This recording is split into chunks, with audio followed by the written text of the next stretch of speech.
Cincinnati.com Sports Beyond the Stripes with Paul Daugherty, presented by JosephAuto.com. I am Paul Daugherty Jr., and we are here live at the Moerlein Lager House tonight. Big crowd is with us for the second week in a row. Of course, eagerly anticipating our guest tonight, Bengals defensive back Chris Crocker. Let's hear it for Chris Crocker coming out. And we'll discuss the Beyond the Stripes bump that has now occurring because Marvin Jones, our guest last week, apparently was fueled by his performance, ripping off 4 touchdowns.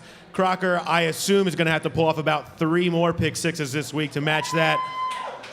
But I've got guests with me, of course. Name on the show, Paul Daugherty. Paul, now tell me this. The last time the Bengals were 4-0 at home to start the season was your first year covering the team. 1988, brother. 25 years ago. Super Bowl, thought, we're going to do this every year. Right. This is great. I'm liking this a lot. Hasn't quite worked out that way, but hey, they're back right where you started now, 25 years later. You know, occasionally, Paul, I am accused of being negative, shall we say. I've never heard such things. I don't know where that came from, but I have nothing negative to say about what occurred on Sunday. It's absolutely the most complete game of Marvin Lewis's 11-year career here. No doubt about it.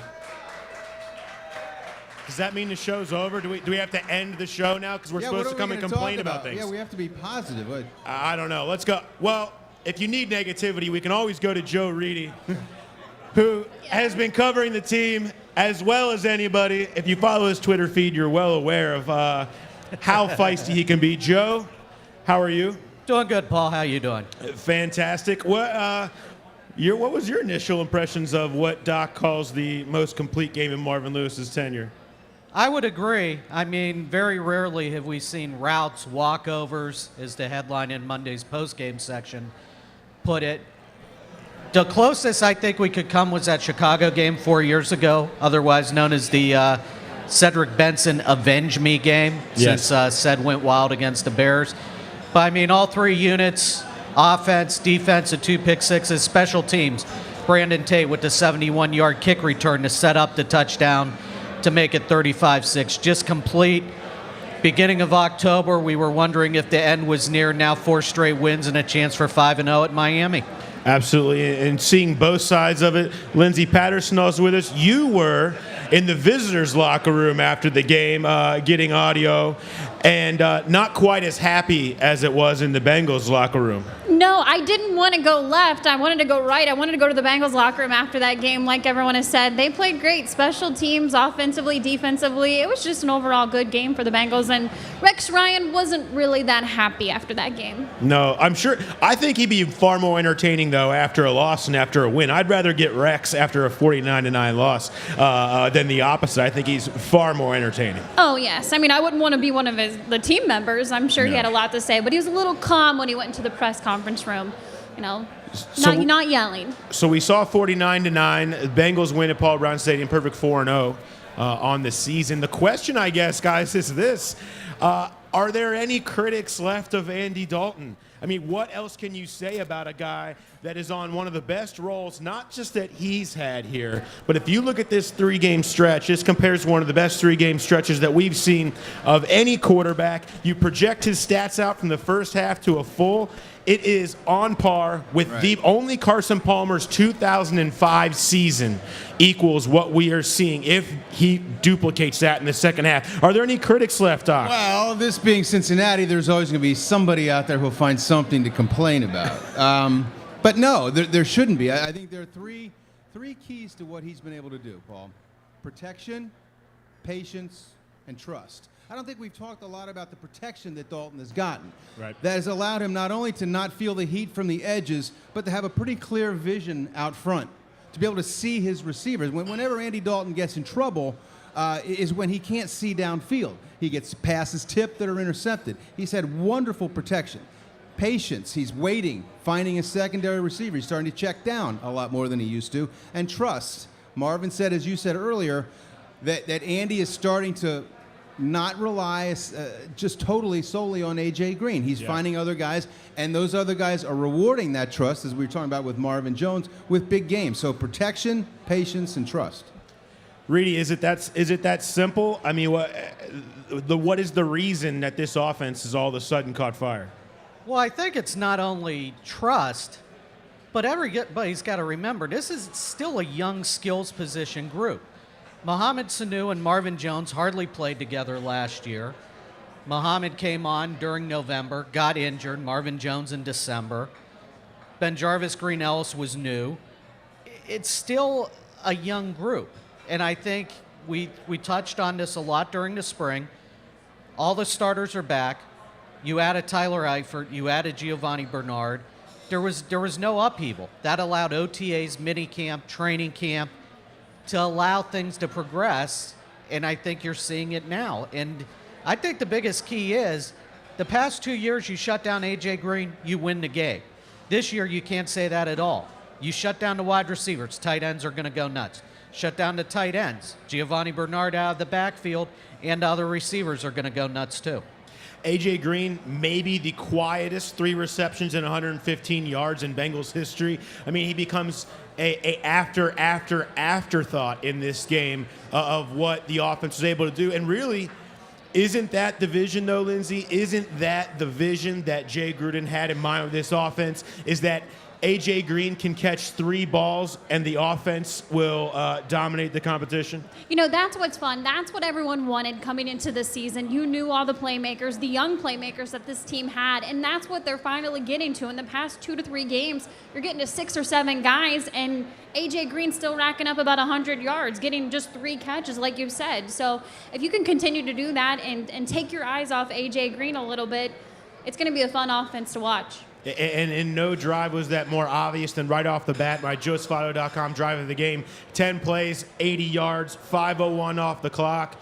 Marvin Jones back shoulder touchdown pass. From that point forward, it sort of felt over at that point. It just seemed so easy. And the way that continued, and as well as the defense came out and played and made Geno Smith run for his life on most every play, I mean, it was never close. And Dalton, again, showed his versatility, his trust. He threw to 6 different guys on that drive. Only completed passes to 4 of them, but he threw to 6 different guys. And the defense, we're just starting to take for granted, I think. You know, this is a really good defense. We expect it to be really good. One more thing. Marvin Lewis said something pretty interesting after the game, and a few of you might be too young to recall this, but Marvin Lewis likened this offense to the Troy Aikman, Emmitt Smith, Michael Irvin Holy Trinity in Dallas in the mid-'90s. I mean, all those guys did was rack up a couple of Super Bowls, and he even went so far and kind of stopped himself to say, well, maybe we're a little deeper. You know, they had Jay Novacek at tight end. It was a Pro Bowl tight end. This team has 2 guys, a potential Pro Bowl tight end. So when you're talking about your own team in the same breath with the mid-'90s Dallas Cowboys, you know you got something going on. And I think we referenced the Dalton Palmer season connection. I remember Carson being thought of in a Troy Aikman mold a lot that year, in that he was just taking what was given to him and making every throw, showing the ability to make every throw. And while people didn't think that Andy Dalton would be able to do that, over this stretch, Joe, he's proved that he absolutely can make every throw. Look at the deep balls. Look at the deep balls on Sunday. They were, even the ones that weren't caught, which unforeseeable drop by A.J. Green, another one that was right on the money to Mohamed Sanu. They've been on target. I mean, really, the last 3 weeks, he's been as on target deep as about anybody in football. 2 deep shots that first drive, and I think the thing we underestimate, too, that second deep shot drew a pass interference penalty. And, I mean, that helped get them into the red zone. That was a huge 30-something yards there that helped get them in position. And, I mean, the Dallas, that struck me too, Doc, just the Dallas. And you look at it, this offense might be deeper. Now, do they have the Daryl Johnson? Well, maybe Ben-Jarvis Green-Ellis. Do you need the Daryl Johnson? You don't need the Daryl Johnson. This is a different era of football. You're not playing that. They have 2 tight ends instead of Daryl Johnson, and I think that makes them, in this era, more dangerous. And this defense might be better than that early 90s Cowboys defense. Well, we've just now awarded the Bengals at least 1 Super Bowl already. Well, it has to be 3. If they're actually 4, if they're better than the Cowboys. Maybe getting ahead of ourselves a little bit. So I guess the question that we've established here is, What is there to worry about this team at the midway point? What are the worries? Lindsay, you might have some. What are you worried about going into the second half of the season with a team that's on a roll like this? What I'm worried about is this short week and going to Miami. Miami's struggling right now, 4-game losing streak. This team's hot on a 4-game winning streak. You have major injuries that are starting to affect you with a team that has a lot of depth in it. At one point, these injuries are going to be a pretty big concern for them. What is going to happen with the injuries, Joe? I mean, we've been in there the last couple of days. We've heard a lot of trying to find out the injury situation. How is it going to play out Thursday? It's all hands on deck. Yeah, and injuries to me the second half, that's my biggest concern, especially linebacker on Thursday. Michael Boley hasn't practiced for 2 days. Hopefully he gets up to speed. J.K. Schaefer, the LaSalle and UC standout, called up from the practice squad today. Probably special team stuff, but right. I mean, they've got a long road to hoe. Good news, though, only 2 games in November. They get kind of this mini bye week after Miami, and then they get the bye week late November. Yeah, 2 games. Andrew Whitworth, obviously another guy that you're going to have to, unsure if he's going to play on Thursday, hasn't practiced this week. We'll see what happens there, but an opportunity to rest him. I mean, you have a chance to, with the one advantage of this short week is that you do have the almost half bye afterwards. Do you have any concerns with this team outside of injuries, Doc? It's like Lindsay said, injuries. You got to keep people healthy. You never know. No, I mean, if you look at the schedule, it sets up so well for them. They've got 3 what I would consider to be tough games. 2 of them at home. Baltimore, Indy at home, San Diego on the road. I mean, they have Cleveland here. Cleveland's not good. Minnesota here. Minnesota's not good. And they have to go to Pittsburgh, and who knows what, Pittsburgh is Pittsburgh. But the toughest part of the schedule is done. Yeah. They're done. I mean, at this point, if Baltimore were to falter, they have a game against the Browns this week that could put them in a really tough spot, you could legitimately say there are 2 difficult, challenging games left if Baltimore falls off. I mean, that's pretty rare to say in the NFL. Not that the Bengals should run over every team, but you have a chance with a lot of teams that'll be playing young guys, that'll be already looking forward to next year on the back half of your schedule, and 3 of your last 4 at home, where you're 4-0 at this point. I mean, Doc's right. I think you look at the schedule, it sits up very nicely for the Bengals to be talking 1 seed, 2 seed. You start thinking about buys and home field advantage. 5th easiest schedule in the NFL remaining down the break in terms of winning percentage. Great. Well, we're not done. Obviously, we're just getting started because everyone here is drinking at the Moerlein Lager House, so we must entertain them. So to do that, we will have to bring forward somebody who has taken a few broadcasting classes and is hoping to maybe get into that in his post-career, so he better be on point with his game. Chris Crocker. Thank you, Chris Crocker, here with us tonight. We'll put him to the test, amongst other things, and we will be right back after this break here on the Beyond the Stripes with Paul Daugherty, presented by JoeSpotto.com.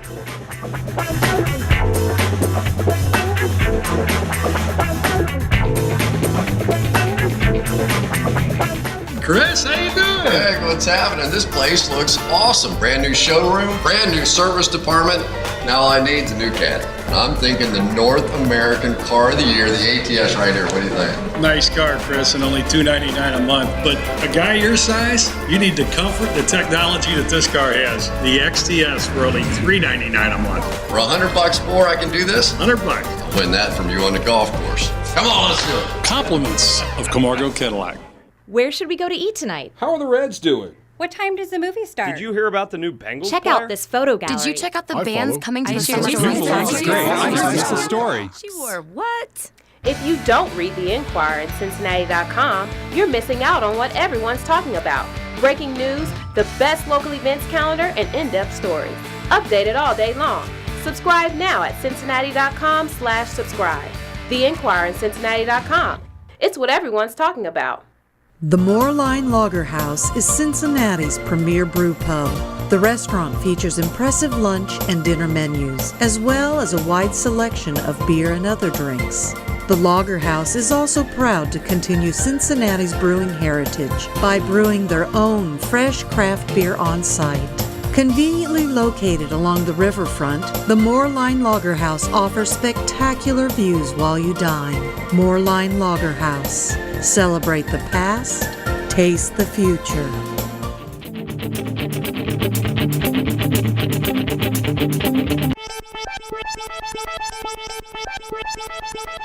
Welcome back to Cincinnati.com Sports Beyond the Stripes with Paul Daugherty by JosephAuto.com. We are still here at the Moerlein Lager House. We've been joined by Chris Crocker here at the table. Strong welcome there for Chris. Lindsay, as we always like to do, we like to encourage everyone to shoot us your questions for this week or next week on Twitter with the hashtag Beyond the Stripes. You can also hit us up on Facebook at /Cincinnati Inquirer. You've been monitoring the Twitters all week. I have. What do you have? Donald Bolin wants to know, are you having fun showing the younger guys how to be a pro?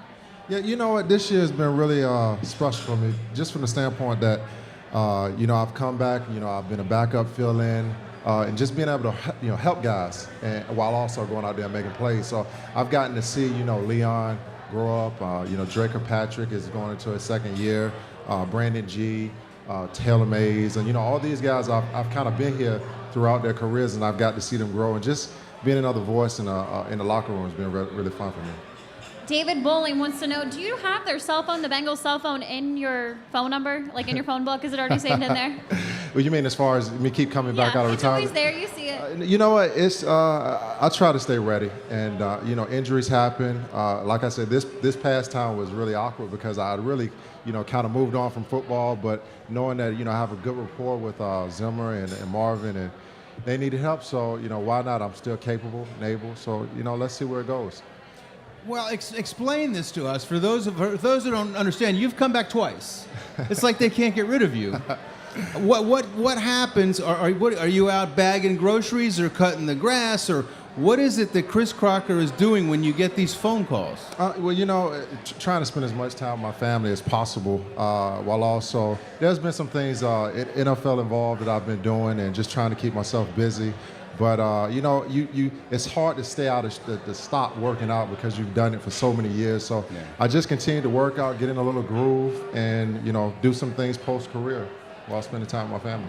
At what point do you start to think about post-career? At what point did you start to consider what your options might be and think about those things? For me, I tried to make football as good as I possibly could make it. Focus on that. That was, what really put the bacon on the table. So I tried to focus on that probably the first 7-8 years of my career, and the last 3 or 4, I've really started to think about what's next and, what am I interested in doing, and what really keeps my juices flowing. How do you weigh what to do? I mean, when you start looking, how many options are open? Is everything football related, or did you have a piece of you that said, you know what, I'd like to disassociate from the game and try and start on a whole new platform somewhere? Well, I think when you play football and you play it at this level, you really have to, you use your resources. I think when you move into your post-career, second career, you've done this for a long time, and I think it's very, very you have to network while you're playing football, because most of the things that guys do when they retire are football related. So I'd be a fool not to stay within the same field. And I'm not saying it's going to be coaching or, something in PR, but it definitely is in my best interest to stay around football. So what do you want to do post-Bengals career, post-NFL career?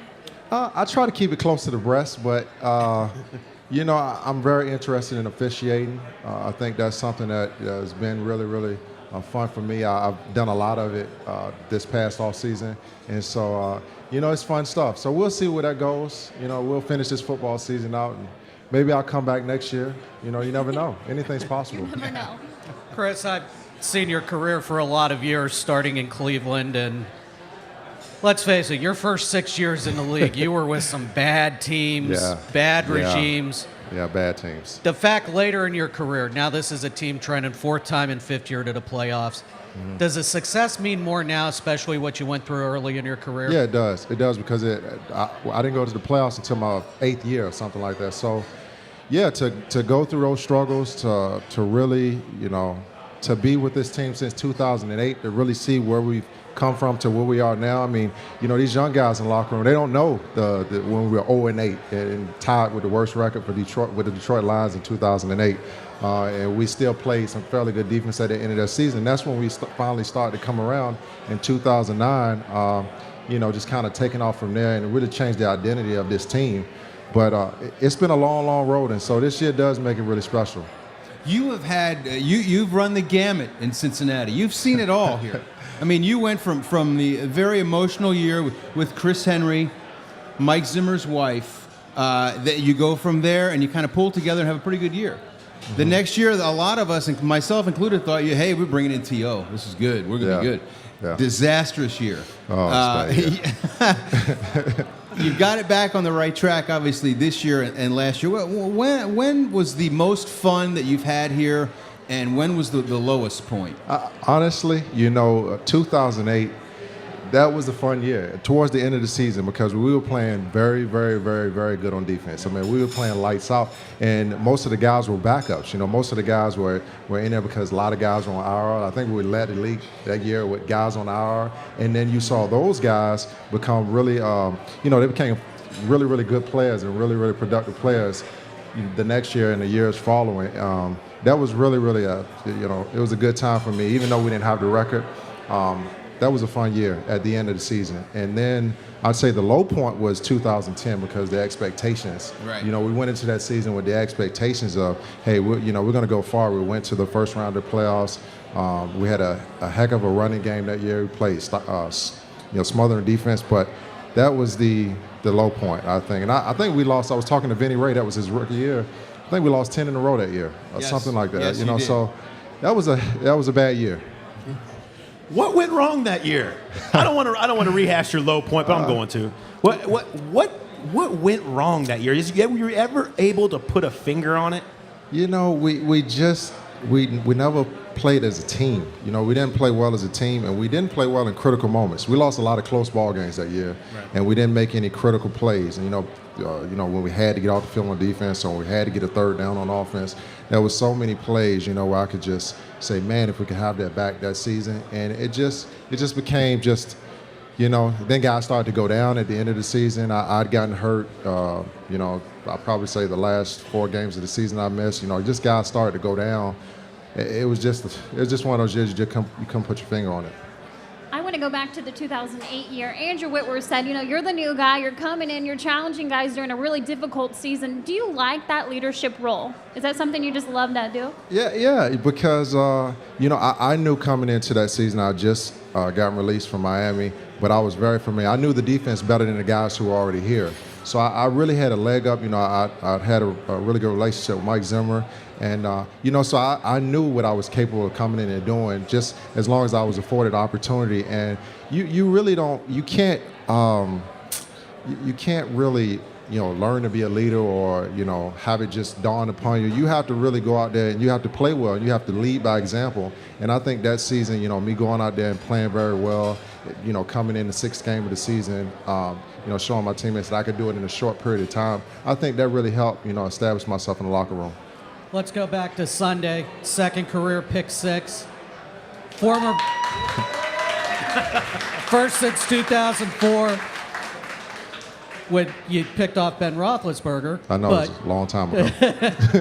But as a former Marshall guy, how did it feel to intercept the WVU guy and run it back? It always feels good. It feels good, and I played against Roethlisberger in the MAC, so to get that pick his rookie year, Geno Smith's rookie year, I guess I'm picking on rookies. But to get in the end zone as a defensive back, you never know when you're going to get there. It's a good feeling. Trust me, it's been a long time. I want to get back to this offense since we're neglecting the offense a little bit. If you are, and I asked Marvin Lewis this after the game, if you are a defensive coordinator, Dolphins defensive coordinator, whoever. And I know him very well. Yeah. What do you try to take away from the Cincinnati Bengals 2013 offense? Well, knowing Kevin Coyle, because he was my defensive back coach and now he's the coordinator in Miami, he's only focused on, the big plays, because we have so many weapons on offense, the receivers, the tight ends, Geno coming out of the backfield. you have to focus on eliminating the big plays. Obviously, AJ is going to be a big focal point. You try to make the other guys beat you, but he's talking about the big plays. I mean, look at how many times our receivers were running past the Jets defensive backs. I mean, you can't let guys run free like that. And I know that's what he's talking about this week. Tell me, you were talking about the referee thing earlier, and I don't want to go further than that. How the heck do you think you want to join the dark side as referee? Did every player come after you at that point and say, why would you want to be a referee? Why are you trying to do this? Well, when you're a player and you've played in this league for such a long time, you've seen a lot of bad calls, and you've seen a lot of calls affect the game. And I think that, having the insight and being, playing the game gives me a little leg up. Obviously, I have to know how to administrate and facilitate a game, but I know the rules, so why not? What is the toughest call that referees have to make in today's game? It's definitely pass interference, yeah. and the spearing. Helmet to helmet. Those are two calls that really change the outcomes of games. I mean, defensive pass interference. That's as big as it gets. In the helmet to helmet, that keeps teams on the field. It gets players, takes money out of their pockets. Is that being overcalled? Is it pass interference, or it's being called too much? You should let them hand fight, do more down there. I think pass interference. It depends on what type of game it is. If you're playing a divisional game, guys are gonna tug and guys are gonna push off a little bit more. And I think sometimes you have to realize what type of game it is. These divisional opponents. But as far as the helmet to helmet, that is being emphasized. That's a call that they're gonna err on the side of caution. They're gonna throw the flag even if they think it was helmet to helmet. I want to go back to Sunday's game a little bit. When you see the offense clicking, the special teams clicking, does that help the defense at all? Like the chemistry out there? It does because from one standpoint, you could say, hey, y'all are not staying on the field long enough and we're tired, stay on the field. But when your offense is scoring, the way that they did, it really it makes the opponent's offense have to play catch up. And at that point, as a defensive back, they have to throw the ball. You can't run all this pistol and, try to pound 3 yards in a cloud of dust type of game. You really have to start, airing the ball out. And when you have a young quarterback, we have some things that may confuse them, and we're going to come after them a little bit more and make it a lot more difficult. And you see, we got our hands on a lot of balls last week. I know you're from Hampton Roads. I think we had this argument last week. Best high school player you've ever seen from the area? Easy. Ronald Curry. Ronald Curry was the Gatorade Player of the Year in football, but basketball also. I mean, he's the one player I've ever seen score from every position in one game. He scored every way that you can possibly score in one football game. How about Allen Iverson? Allen Iverson was great, but he didn't play 4 years. He didn't do what Ronald Curry did, on a consistent basis. He had 2 very, very good years, and obviously he went on to play in the NBA, but Ronald Curry is the best high school football player ever. Well, we are definitely not done here at Moerlein Lager House. How's everybody doing? I thank Chris Crocker for coming out here tonight. We, of course, have a big game on Thursday to preview. We'll do that with Croc, and then he will put us to the test a little bit with these referee skills. We'll check that out later. Of course, Reedy and I have to get into it. We've got to get our debate taken care of. We're going to see who ends up on top this week. Plenty more coming here from the Moerlein Lager House on Beyond the Stripes, presented by JoeSpotto.com.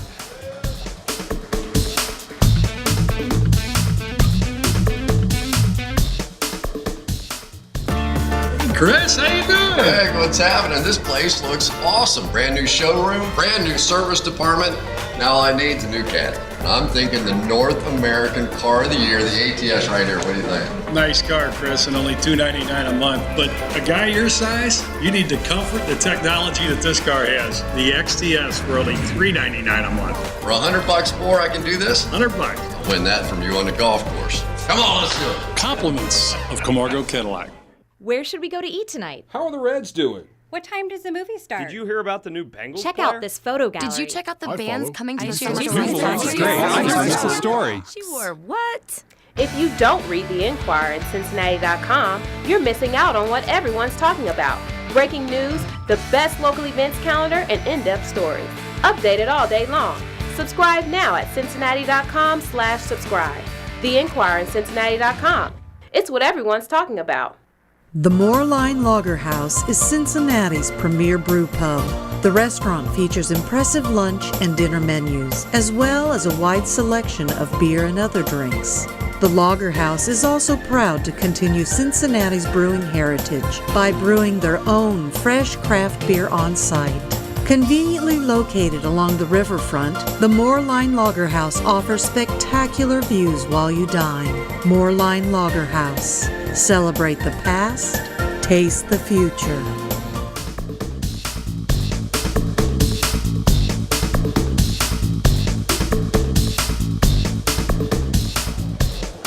Welcome back to Cincinnati.com Sports Beyond the Stripes. Paul Daugherty, presented by JoeSavato.com. We are standing now, Joe. We are no longer sitting. I'm surprised there isn't a boxing ring or something now. This is the first time they've made a stand for these. They have to put the table in front of us because they're afraid this might get physical, I think. Well, yeah, but with me being jockey height, you got the size advantage and maybe reach. I win the reach. Erin Hendricks here with us. She's got everything we need to know for our topic, so let's get right into it. First off, first half of the season, who is the Bengals defensive MVP? I'm going to go against the grain here. I'm going to go Carlos Dunlap. Considering his contract that he signed at the beginning of the season, there were a lot of expectations about him. And when he got an injury during training camp, we wondered about that too. He's looked like the player he has a rookie season. I think the contract extension has empowered him. Good pass rusher. Very fair, excellent points. I'm going to try and be nice off the top. You know, that give you the sandwich here. Nice points. I will say I'm going Vontaze Burfict because I feel like, and I think the crowd agrees with me, obviously, that he allows this defense to do more things because he's been so good taking over, particularly in the middle as the nickel backer. It frees up Ray to do things that are more his strengths. And really, the guy leads the NFL in tackles. I mean, he has been absolutely everywhere. His instincts have allowed that defensive line to be that much more effective, particularly against the run, which takes the offense off the sticks, and then they can pin their ears back and get the sacks. I think that's why Burfict is a difference. Either that or we could go Mike Zimmer, too. I think everybody would agree that Mike Zimmer has been the defensive MVP in Cincinnati since 2008. I know Croc would agree with me on that. Let's move forward. So it's been a pretty fun first half of the season. We've seen quite a few interesting games. What of the first 8 games has been the most entertaining so far? Week 3 against Green Bay. You consider that they were down 30-14. Things didn't look good. And then, as is a par with Bengals-Packers games, crazy things happen. Great rally in the third quarter. Defense got second win in the fourth. Couple key touchdowns by the offense, to Terrace Newman's fumble return, and a key defensive stop at the end. And they rallied against a damn good team. Yeah, they did.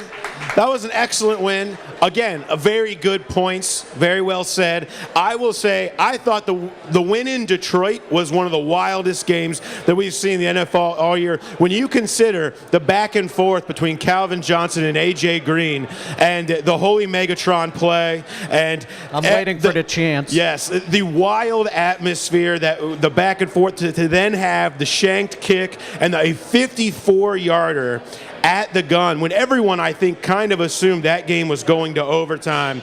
And to see a crowd silence like that from an atmosphere that was as loud as we've seen anywhere, I think that takes it over the top, being that big road win. I think that's the difference.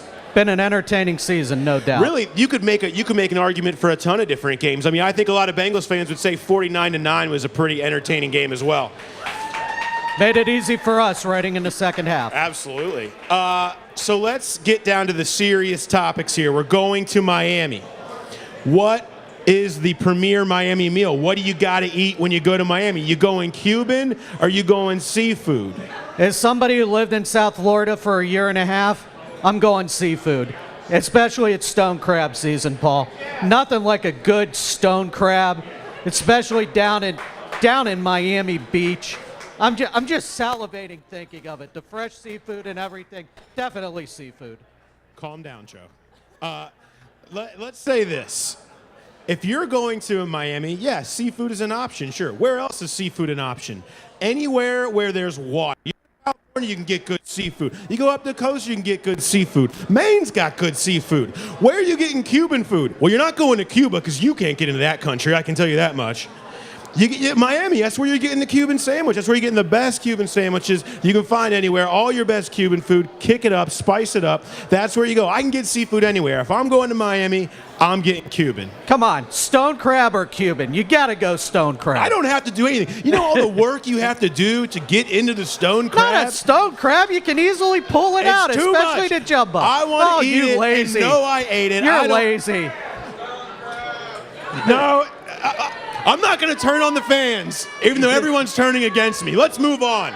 All right, here's the fourth one. Let's go. I won that round. You got one drive. You got one drive to win a game, to win a championship, to win a Super Bowl, whatever you want with this team. Do you want it to be the offense on the field or the defense on the field? I'm going with the unit whose coordinator brought in a big deer head after practice today, and I'm going with the defense. I mean, look at it. Green Bay game. Needed a stop to win. They got it. Detroit got to stop to set up the game-winning field goal. Buffalo's done it time and time again. Offense has made a heck of a lot of progress, but I'm going with the unit Detroit made this team. I'm going Mike Zimmer's defense. Again, very good points, Joe. Very well said and executed. Croc, I'm sorry. I know you're right there. I hate to do this. But I don't want to have to remind. There was the Detroit game where the plays were allowed for Detroit to get back. Buffalo the same way. The way this offense has played the last 4 weeks, the way they've moved the ball without much resistance, and really, you look at those same games, it was their two drives that put those game-winning field goals into position as well. Everyone deserves credit, but I think you look who's been the best the last 4 weeks, and that's what we're talking about right now. I'm going with the offense. I think they're the best one. Just when in doubt, I'm always going defense. Give me the unit that's the standby. Hard to hate on Mike That's why Zimmer. Marvin defers to kick too, because he trusts his defense to go out first and set the tone. The truth is, if the defense is out there, then Chris Crocker is probably going to get another pick six, and the game will be over right then anyway. Well, there was plenty of that to talk about after the game. Joe and I were in there, of course, and had a few videos. We caught up with Marvin Jones. We caught up with Andy Dalton. Here's a little bit of some locker room interviews from after the game.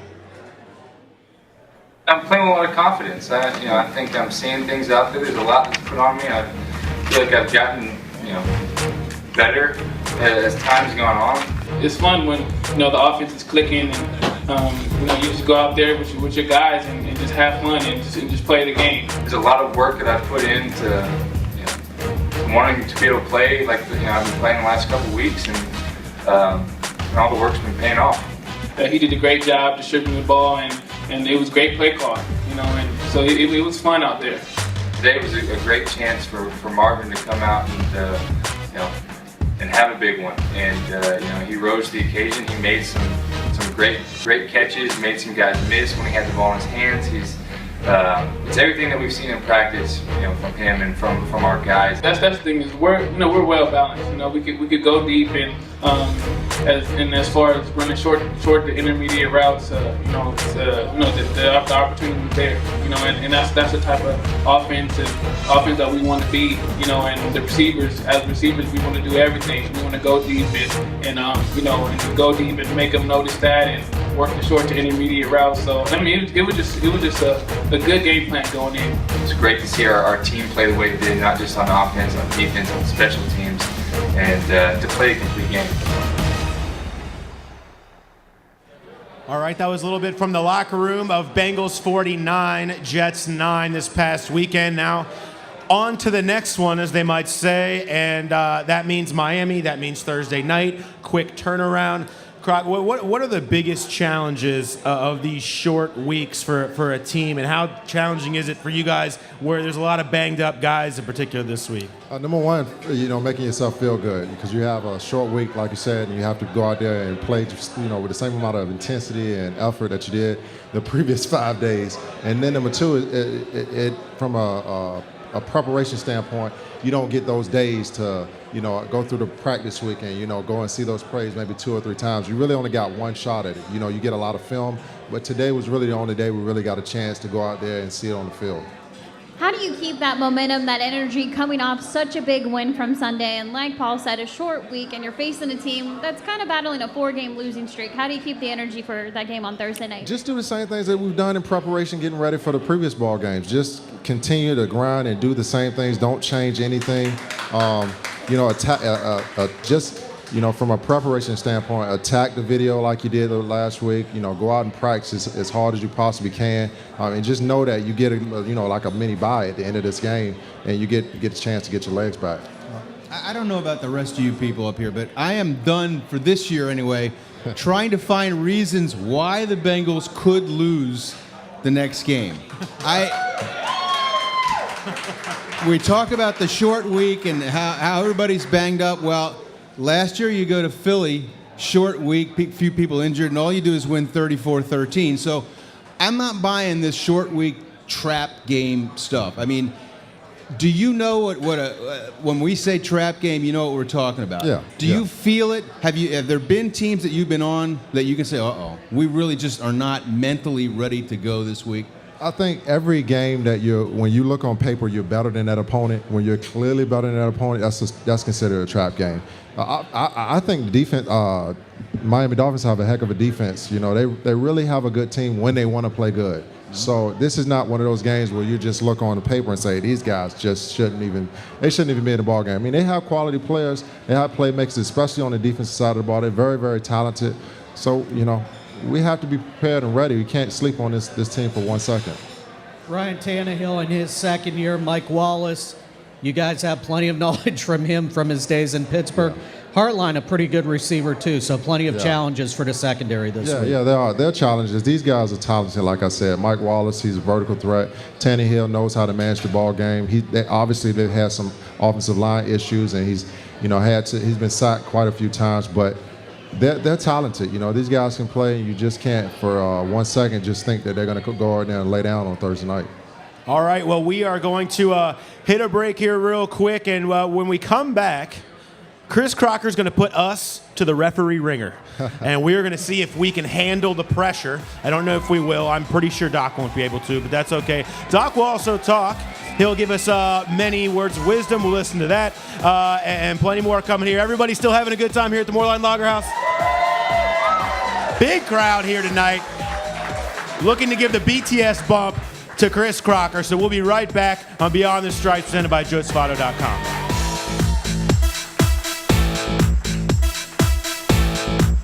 Do not, I repeat, do not buy a 2013 Chevy from another dealer. Not when you can get a 2014 from Joseph Chevrolet for the same price or less. Seriously, Joseph Chevrolet's 2014s are a better deal than anyone else's 2013s.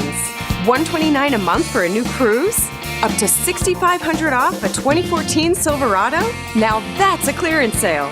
Don't pay more for a 2013 than a 2014. Come to Joseph Chevrolet now. Uncle Ray. Where should we go to eat tonight? How are the Reds doing? What time does the movie start? Did you hear about the new Bengals Check player? out this photo gallery. Did you check out the bands coming to the story. Sure, what? If you don't read the Inquirer at Cincinnati.com, you're missing out on what everyone's talking about. Breaking news, the best local events calendar, and in-depth stories. Updated all day long. Subscribe now at Cincinnati.com/subscribe.